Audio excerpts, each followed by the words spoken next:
Hello everyone and welcome back to your YouTube channel and welcome to this very interesting video today.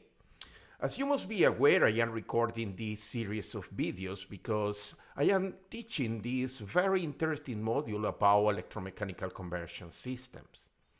And when you think about electromechanical conversion system, one of the very first things that came to your mind is the rotating machines. And AC rotating machines are very powerful and very useful devices in the industry and specifically in many manufacturing processes. When we think about the single cage induction motor, I can tell you probably 70% of the electricity demand in industrial processes are dedicated to the production of mechanical power, and that is by using the single cage induction motor. So today we have a very exciting numerical example related to the single cage induction motor. And the central point in this very specific exercise is the use of the equivalent circuit of the induction motor in order to establish the performance and the operating characteristic of it. So without further delay, let's start by reading this amazing statement over here. A three-phase, 220 volts, 60 hertz, 20 horsepower, two-pole induction motor has the following equivalent circuit parameters. R1, 0.25 ohms, R.2 equals 0.14 ohms. The stator reactance at X1 is 0.40 ohms.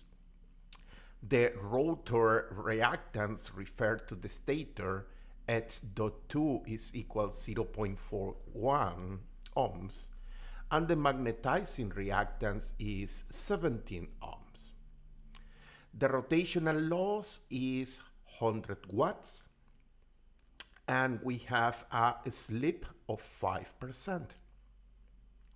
So determine A, the motor speed. You can see over here the Greek letter omega r in radians per second. Question B, determine the motor current. And in this case, we are talking about the stator current IT or I1 in amps. And question C, determine the rotor copper active power loss, in this case in watts. Well, as you can see, we have this figure Q over here, and this is representing the single cage induction motor that is used in these questions over here. This circuit, as you can see, this is a per phase representation. As you must be aware, we are working with a three-phase machine, but when we are working with the circuit model, this is a line to neutral model. And the second important thing that you must understand is that all the rotor quantities in this model are referred to the stator. So that is the reason that we can use this circuit directly for calculation of stator, rotor, and magnetizing quantities. So with this explanation, let's start the solution. And to start the solution, what I will do is very simple. I will start using this MATLAB live script and defining the variables. You can see over here we have P for the number of poles, in this case 2, rate frequency 60 Hertz for this very specific exercise. And you can see here the mechanical power, in this case this is the rate, mechanical power in horsepower 20. And you have here 220 volts, but all my students must remember that this is a three-phase device, so the rate voltage is RMS and line to line. Then we have the stator reactance, the rotor reactance, the stator reactance, the rotor reactance, and finally the magnetizing reactance. We know that the rotational losses in watts in this case is 100, and we know that the slip in percentage is 5. So the first step over here is converting this slip from percentage into an absolute quantity between 0 and 1.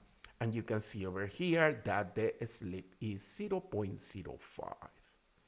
So first step, we want to know the synchronous speed of this machine. And to calculate the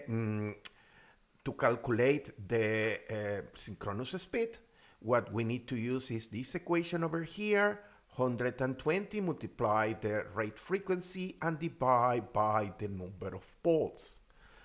In this case, the frequency is 60 Hertz, the number of poles is 2.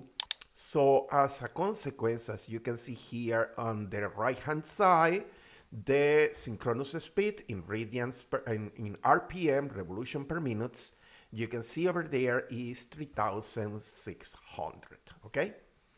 Next step is we want the synchronous speed.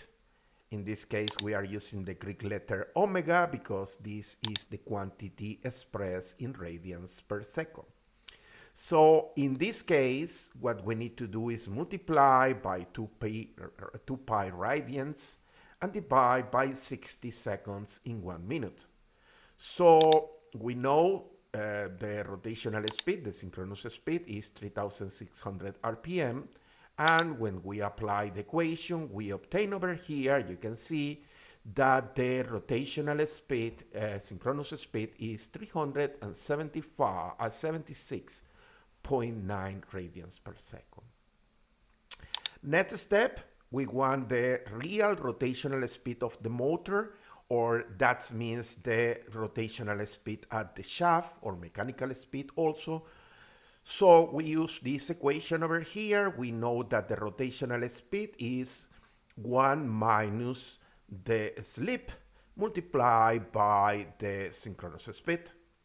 So when we put here 0.05 for the slip and we use 3,600 RPM, as you can see, the rotor is spinning at 3,420 RPM. There is a clear difference between the synchronous speed and the rotor speed. And the difference between those rotational speed is because this machine requires a difference between those speeds in order to produce induction and to operate. Also, that is the reason that this machine is also known as a synchronous machine. It's also known as a synchronous machine because basically we are using this slip to create or to induce currents in the rotor and establish the conversion process. However, you can find the full explanation of that on my theory classes. Then we have here the calculation of the motor rotational speed in radians per second. We are using a similar equation. We are using omega r equal 1 minus s multiplied by omega s. So when we put the number together, again, the rotational speed is in this case in the rotor lower or smaller than the synchronous speed. And we are talking about here 358 radians per second. So now it's time to go into the circuit model and start very important calculations. As you can see over here, this is the equivalent circuit model of the induction motor You can identify that this is a motor because you can see here at the terminal that the current is going into the machine. So this machine is working as a motor. As I said before, the rotor quantities are referred to the stator. And also you can see over here the magnetizing branch. We are neglecting the resistance losses at the magnetizing branch. So that is the reason that we are considering only the magnetizing reactance. So you can identify right hand side, this is the circuit, rotor circuit, and on the left hand side you can identify over there the stator circuit. So for circuit analysis, it's very useful to calculate the equivalent impedance at the terminals of this synchronous machine, this induction machine. However, as you can see over here, we have this impedance here, the stator impedance, in series with this parallel between the magnetizing branch and the rotor circuit. What I am telling you is that we can define the equivalent impedance as the stator impedance plus this equivalent that we will use the name ZAN, where ZAN is basically the equivalent impedance that you have here between the stator and the rotor, and that is the magnetizing branch in parallel with the rotor circuit. Here you can identify the full equation, and it's a question of putting the numbers together over there. And when we put the numbers together over there, you can see that the equivalent impedance ZAN is equal to 2.72 ohms with 70.4 degrees. Again, this is a complex number, and this number is represented in a polar form. If you want if you want the rectangular form, you can see over here, this is the resistive part, 2.6 ohm, and you can see the reactive part, 0.81. Next step, well, we use the second equation to calculate the equivalent. So we are adding in series the stator circuit plus the equivalent impedance that we already obtained. So as you can see over here, we got the result 3.1 ohms with a 23.1 degree. Next step is, well, we will use this equivalent impedance to calculate the machine current, or the current moving here at terminals at the stator. So we can use Ohm's law, dividing the terminal voltage by the equivalent impedance. We will obtain the current going into the motor. However, again, it's very important that the students keep in mind that this data provided over here, 220 volts, is basically for a three-phase machine, and that is a line-to-line voltage. So we need to transfer that voltage into a per phase quantity, so the terminal voltage line to line is converted into line to neutral. For that reason, we are dividing by square root 3. In other words, we have the voltage 220, that is the line to line, divide by square root 3, we obtain that the terminal voltage is 127 volts line to neutral. So using Ohm's law, dividing 127 by the equivalent impedance, in this case, remember that this is a complex number, well, we obtain that the current is 40 amps with minus 23 degrees. So now we know the stator current and also the terminal voltage. So from there, we can obtain the power that is drawn from the network. And in this case, we are calculating here the three-phase power. And the three-phase power is basically a square root 3 line-to-line voltage multiplied by the conjugate of the stator current. So here I am multiplying square root 3 by 220 volts by the conjugate of the current. So as you can see, the numerical result here at the right-hand side, we have 15,600 volt amps with a degree of 23.1. Next step, well, we know the power over here, we know the apparent power, and from that apparent power, the real part, that represents the active power that is consumed by the motor. And in this case, the real part is 14,348 watts. So that is the power going into the motor. So right now, I want to calculate the copper losses at the stator, and to obtain the three-phase power, active power losses, I multiply 3 times here the square magnitude of the stator current by the stator resistance.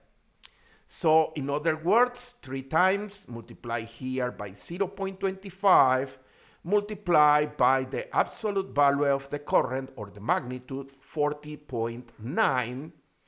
That will give me 1,257 watts.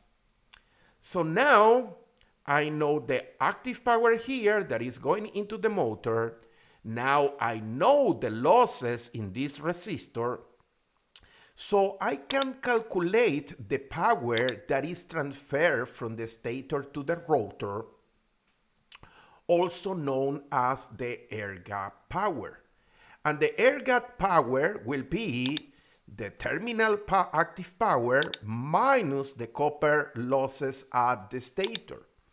In numerical terms, we have 40,348 minus 1,057 watts, and we obtain that the power that is transferred from the stator to the rotor is basically 13,090 watts.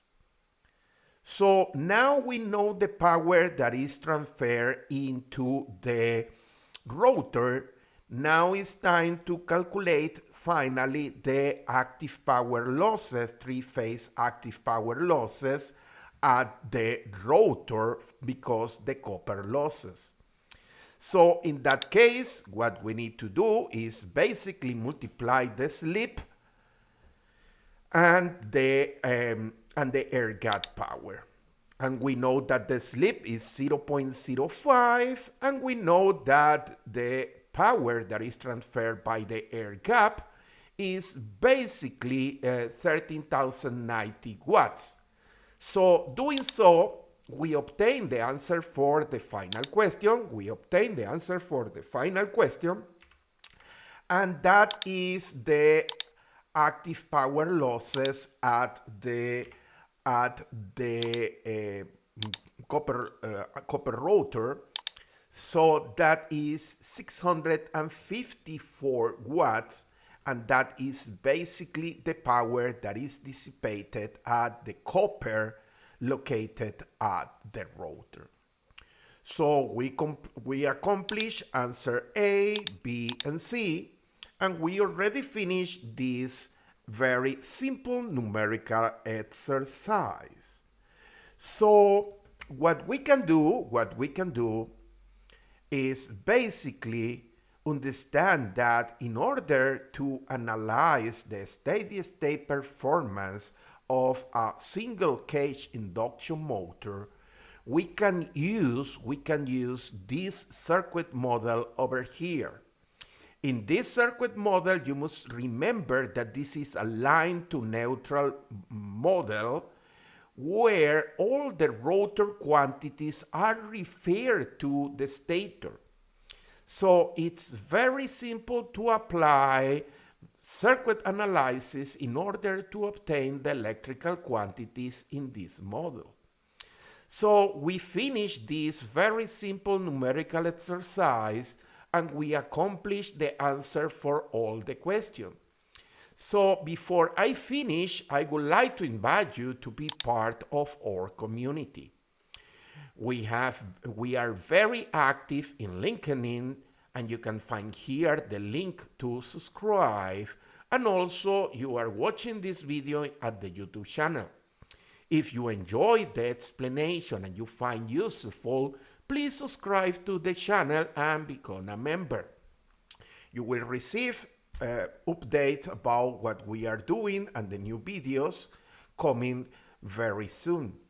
Finally, if you would like to be more involved and know more about the research and development and innovation activities that we are doing, I highly suggest that you subscribe to the Twitter account or the Instagram account.